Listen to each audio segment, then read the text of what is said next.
અત્યારે 45 ડિગ્રીથી 47 ડિગ્રી બતાવી રહી છે, ત્યારે આવી કાળઝાળ ગરમીથી રક્ષા મેળવવા માટે આઝાદ ફિલ્ડ પત્રકાર એસોસિએશન એના પ્રમુખ શ્રી હાર્દિકસિંહ રાજપૂત સાહેબ અને તેમના તમામ મિત્ર મંડળોએ અહીંયા બાબા સાહેબ આંબેડકરના પુતળા આગળ થરાદ રેફરલ 3 રસ્તા આગળ જનતા માટે સરસ મજાનું લીંબુ શરબતનું આયોજન કર્યું છે। આ લીંબુ પાણી પીવા થકી અત્યારે સનસ્ટ્રોકથી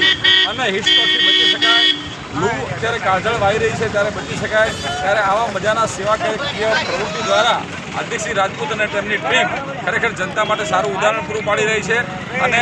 દરેકે દરેક નાગરિકને મારી નમ્ર વિનંતી કે તડકાનું જેમ બને સેવન ન કરે, લીંબુ શરબત દાડામાં 3-4 વખત પીએ, પાણી પુષ્કળ પ્રમાણમાં પીએ, જેથી કરીને ડિહાઇડ્રેશન લૂ લાગવાથી માણસ બચી જાય। જળ એ જીવન છે, કારણ કે જો ડિહાઇડ્રેશન પાણીમાંથી શરીરમાંથી પાણી ઘટી જશે, માથું દુખે, ચક્કર આવે, તાવ આવે, હાથ પગ તૂટે, ગભરામણ થાય, હૃદયના ધબકારા વધી જાય, અશક્તિ આવે, હિંમત જતી રહે, ચક્કર આવે, બેભાન થઈ જવાય, ક્યાંક વૃદ્ધોને તો એટેક પણ આવી જાય, ત્યારે હું આ બધા યુવાનોને બહુ જ